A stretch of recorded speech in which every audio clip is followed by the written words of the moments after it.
And welcome to my presentation, Live Captioning Initiative, how to make your next event accessible for everyone. The slides are up on the DrupalCorn session page, so feel free to go out there and download. Links are also up that we're going to be covering today are also on the session page. A little bit. It did stop transcribing. It did stop. Yeah. That's excellent. Then I will hit. It slipped in a bad word that I'm pretty sure I didn't say. So we will cover all of that. So for the recording, to let you know, we do have the live captioning example at the front of the room. Big kudos to the DrupalCorn staff and Brian for helping make that possible. And a little bit about myself. On the screen you'll see a very silly picture of me. My name is Andrew Olson. I work at a company called Bounteous, formerly HS2 Solutions. I'm a front-end developer and I live in the Chicago suburbs. I've been working with Drupal since 2008 on and off, and a fun fact about me is a musician and I played in a band at Lollapalooza.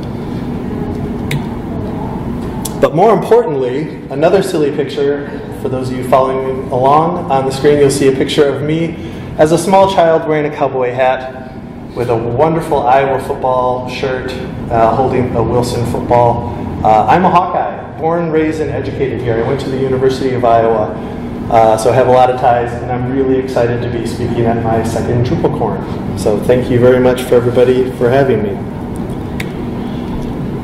Today, we're going to cover what is live captioning, the benefits beyond just at the event, what you're experiencing here on the screen as it's capturing, and also next steps for the initiative and where we plan on taking this.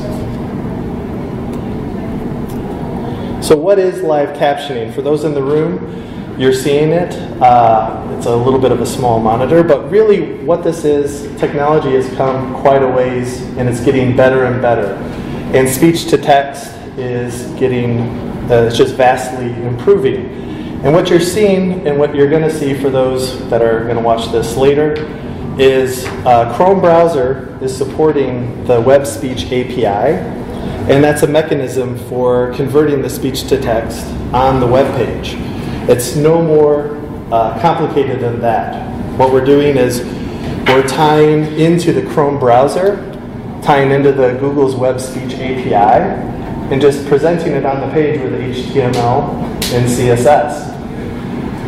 We added a little bit more to it because what we're doing is we're at the same time capturing it to the browser's local storage. So it's actually capturing all these words in a text file, and it's can be used as a transcript.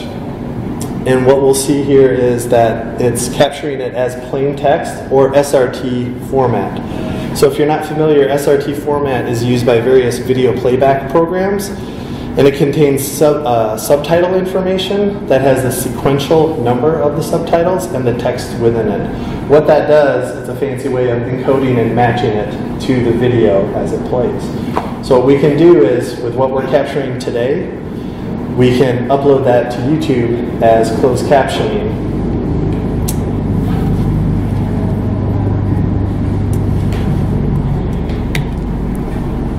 What live captioning is not, it is not what is known as a CART system, which is a communication access real-time translation. That's also known, CART is also known as open captioning, or real-time stenography, or real-time captioning.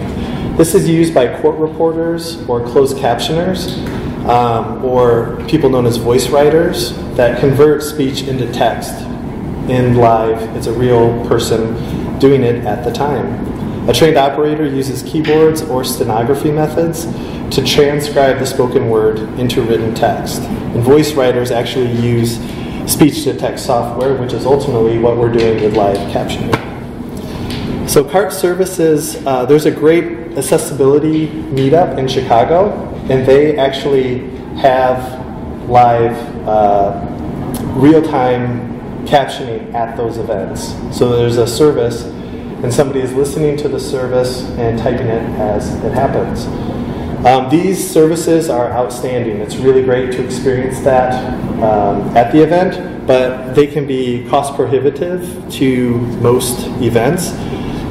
What we're trying to do with the live captioning initiative is lower that barrier.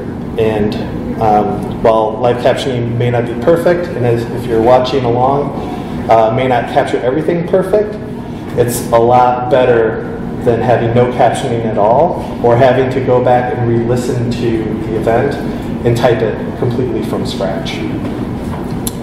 So again, being cost prohibitive, for 2018, when I talked with the Chicago Accessibility Meetup, their on-site cart was $150 per hour, and they also had camp, so they had ASL interpreters on site, and those can be $80 per hour per person for needs of the people that attend the event.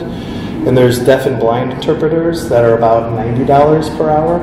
So as you see, depending on when you put on an event and somebody has those needs, there is a cost associated to that. So this idea is that it's lowering that barrier and making it very cost effective for events to service people with needs.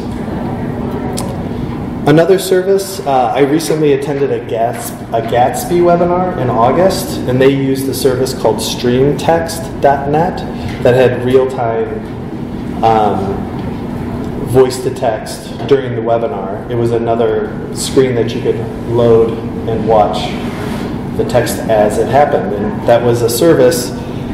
Going to their website, it was under 9 cents per minute, and you pay only what you use. So that's actually a pretty good alternative if you do have a webinar. This was a pretty impressive service that I saw. But again, live captioning is not a real person typing during the event. It is just hitting an API. The other thing I want to stress about this is how live captioning is for everyone.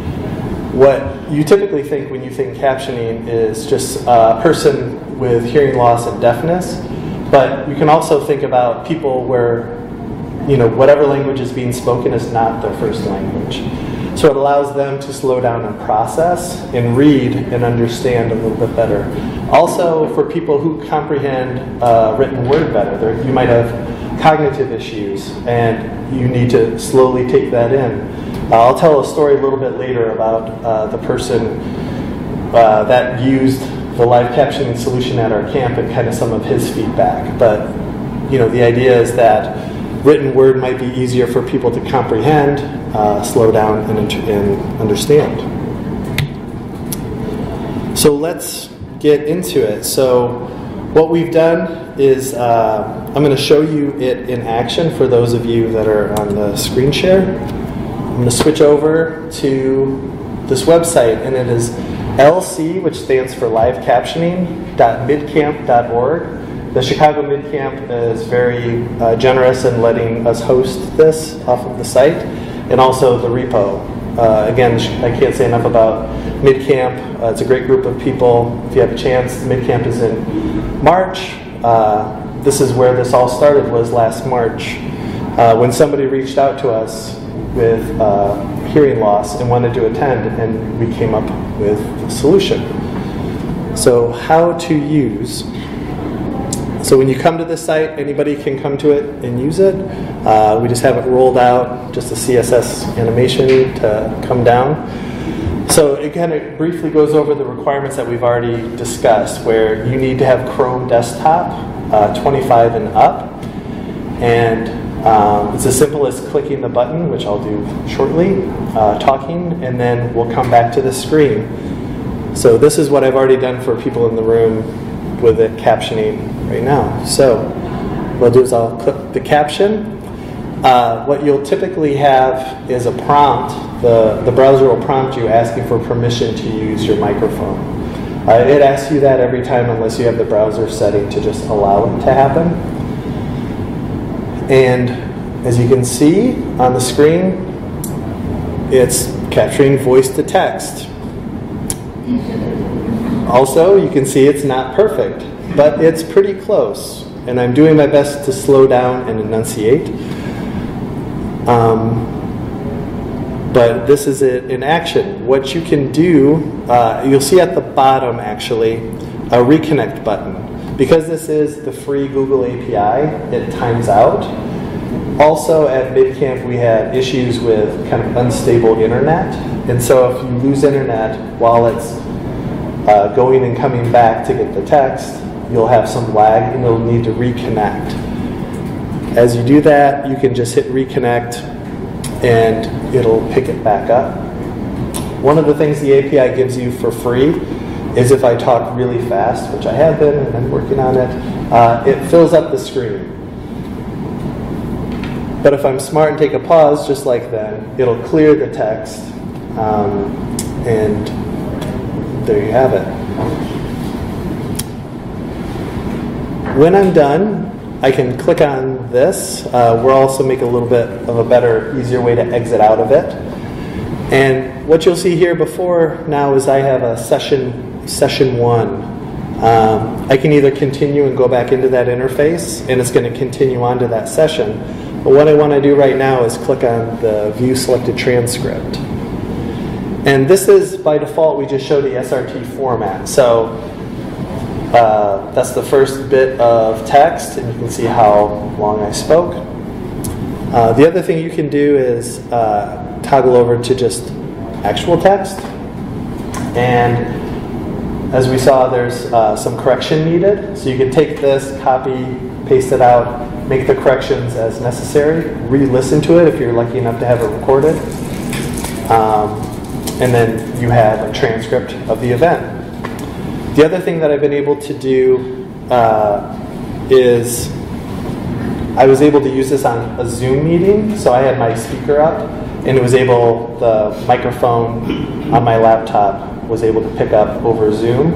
I've also listened to YouTube sessions, and it did a pretty good job of picking up the text, just any audio. Is there a way to plug another audio source in other than the microphone? The laptop microphone? So, like, you were saying that you were playing video through the machine, but then having to pick it back up through the microphone in order for it to caption, live caption? Is there a way that you could go straight to the audio driver to pull the audio straight from what's actually playing through the laptop? I'm sure there is. The question was, can we not, is there a way to subvert using your laptop microphone and just have audio directly from like a YouTube source straight into your computer? And I'm sure there is an audio connector, a way to accomplish that, but that would be a great solution. So we've tried to keep the interface really simple and clean. A few things that I'll get to, things that we'll add later, is, as you can see in the room, the text is a little small and it looks like it needs a reconnect, so I'll reconnect. But there's ways to tweak so the text is larger. Ideally, I wasn't sure the monitor that I was going to have today in size, so there's ways to tweak the size of the text. So you want it large enough to read, but if they speak a lot, it might fall off the page. So there's a balance there. So this is it in action. Anybody can go to this site. Anybody can use this. It's browser-based. It's just HTML and CSS. It's all capturing the text on your own browser. As soon as you clear your browser cache, the text in the session is gone. Or if you're browsing in incognito, as soon as you close the browser, it's all gone because it's just captured in your browser. I'm going to stay here and go to the GitHub repo. So all we have here is we have a GitHub repo. Again, MidCamp was very generous in letting us set up this initiative on there. Explains a little bit more about what this presentation is really covering, is how to use it and kind of demystify what's really going on. The repo is just an HTML file with CSS and some JS going out to that API and bringing the text back. There's also some more JavaScript in order to capture the text that we get on the screen to local storage so you can use that transcript. The other thing we have Kevin Thole through MidCamp is helping me with live captioning on Open Collective. So this is a great way. Again, we're not looking to monetize this. We're just really looking to help the community and help starting out with Drupal camps. So still setting this up, still understanding if somebody does donate, what we're doing with it. So those are part of the next steps. But there is an Open Collective as well as the site and the GitHub repo.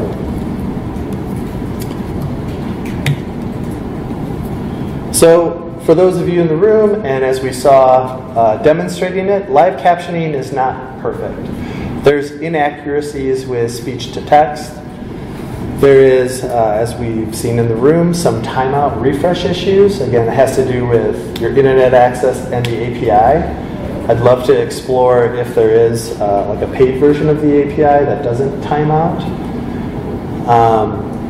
I don't know if we've seen it here, if I've spoken fast enough or the text is on here, but sometimes the text does fall off the page with our current solution.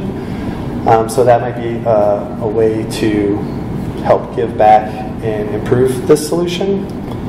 And another thing that we've had is, as we had this, we'll talk about how you can make your event accessible and capturing it, but depending on each computer, you have to remember the microphone settings. And if you do want to just download this code and not use the live captioning site and host it yourself, if it's not an HTTPS, Chrome gets a little finicky about asking you every time you reconnect, are you sure, are you sure, are you sure? So again, it was great that MidCamp allows us to have the site up there. If it's HTTPS, when you say once in your settings, it'll remember it. But I also want to let you know that live captioning is not perfect either. So while I was attending the Chicago Accessibility Meetup, it was a panel discussion, and one of the person was mentioning a tool called Stark. And whoever was live captioning didn't understand, the gentleman was Canadian, so it sounded stork. And it took me a little bit to understand, so I looked on the screen, I heard what he said, I wasn't familiar with the tool, I looked on the screen, and I had my laptop there and I started searching, and I'm like, what tool is that? And I was like, make a note to follow up and ask him later. But the point of that is live captioning, even with a person, especially with what we do with Drupal, there's Drupalisms in here, and we'll see if it picked up the word Drupalism, or certain, we'll see what that said. Interesting. It can get very creative with what speech to text sometimes.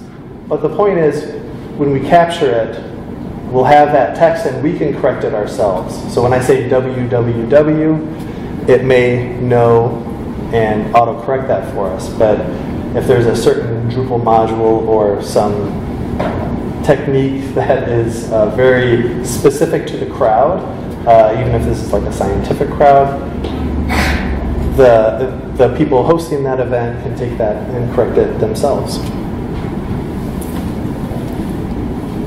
So why would you choose live captioning? Again, it's free. Anybody can go to that site and start captioning their event today. It's an open source repo. You can download it. If you want to host it on your site and make improvements, outstanding. We just hope that you let us know how to make it better, and we just love to make this better and easier for everybody. So we're really lowering the barrier for attendees. We're also getting a leg up on transcribing our videos. You can upload them to YouTube or whatever video service you have. Again, that SRT format is going to do a great job of matching where you are in that video.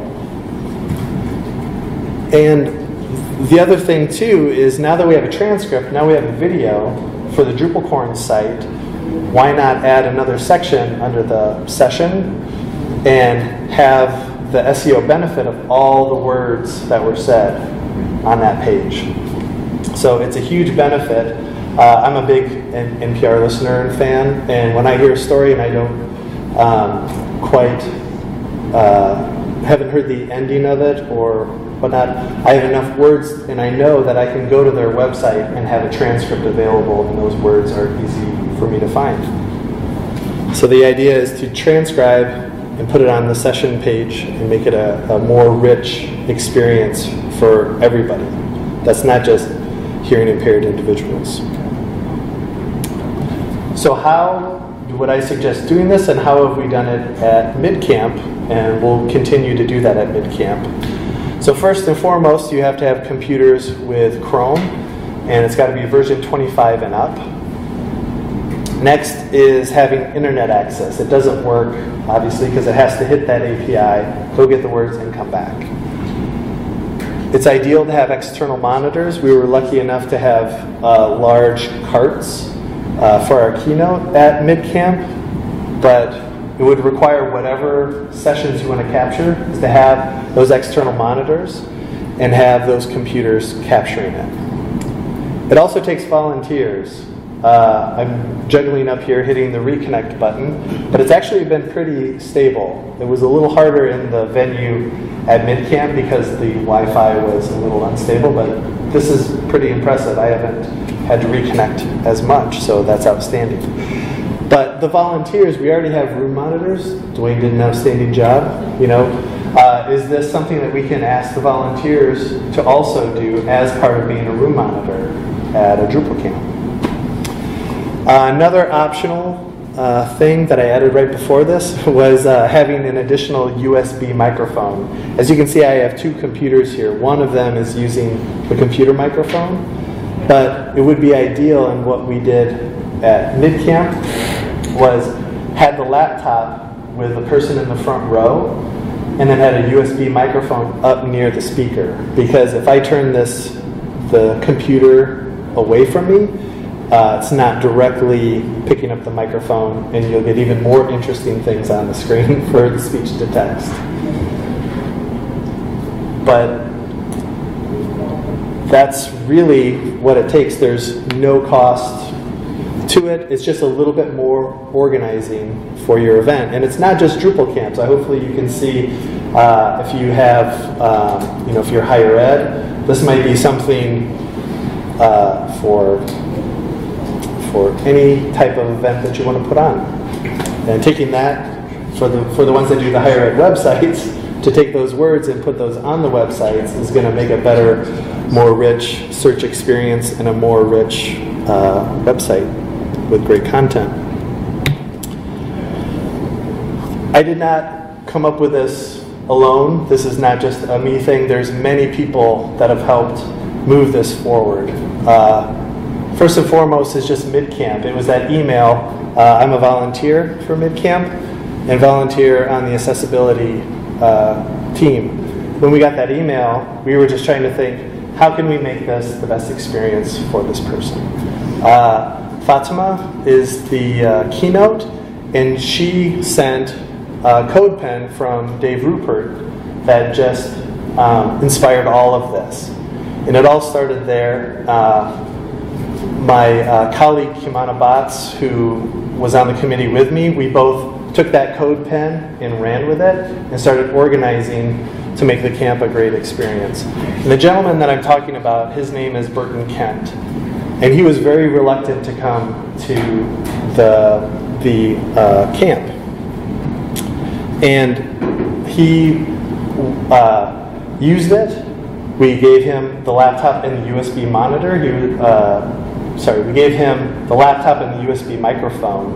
And he went to sessions and just sat in the front row, put it up by the speaker, and was able to, participate and reconnect as needed. He said something very profound to me, saying for years he was used to not hearing and understanding real time, so he needs a little bit more time to process and read as he goes. So this was the ability for him to be able to go back and see the text was really helpful for him to participate in those breakout sessions. Glenn is a colleague of mine. He's the super smart developer that figured out the local storage in SRT format. He's just an outstanding developer and great guy. Kevin, who's a great mentor, who's part of this recording initiative. I see possibly this, living alongside of that, because camps know that there's a recording initiative. Camps know that when they have an event like this, to capture the video and make it happen? Why not take that next step and capture the transcription?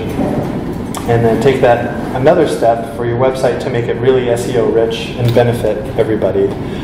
And Mike Gifford, he's responsible for a lot of the Drupal accessibility initiatives.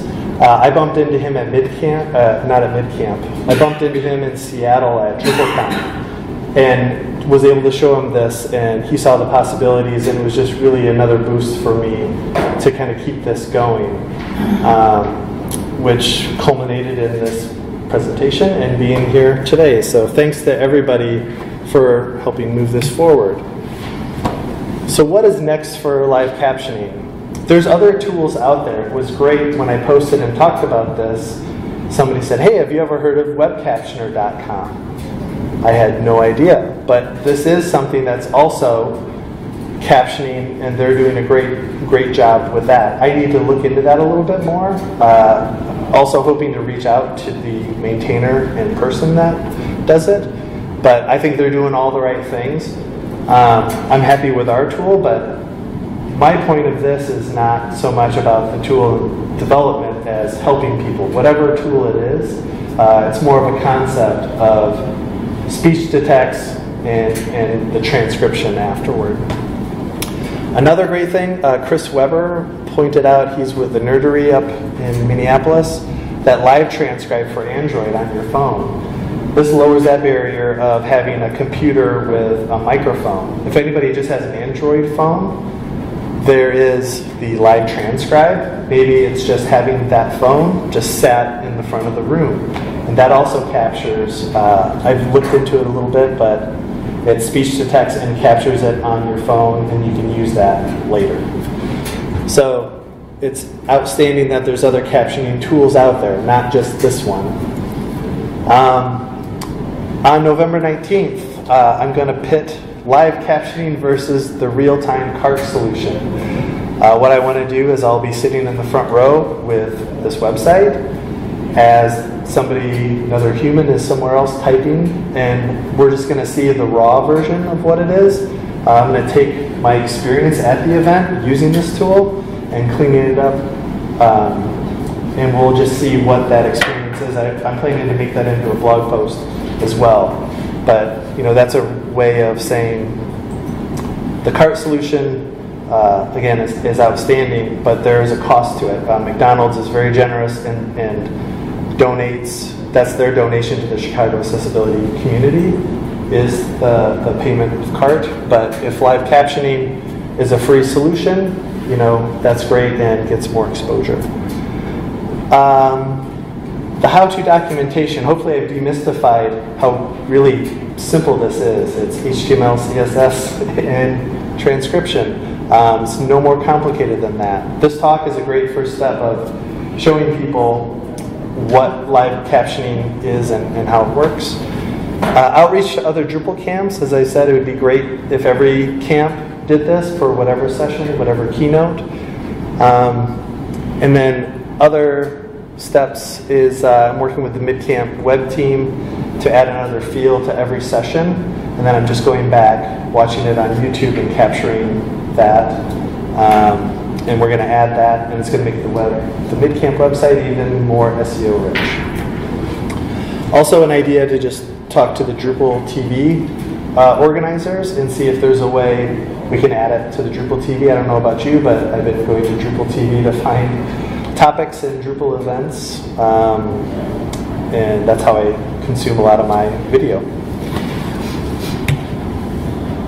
Let's connect. If this is exciting to you, if this is something that you feel you can help, there's many different ways to help. I'm just a main cheerleader and idea guy that likes to make things accessible for people. So let's connect, and thanks so much for your time. I'm open for questions.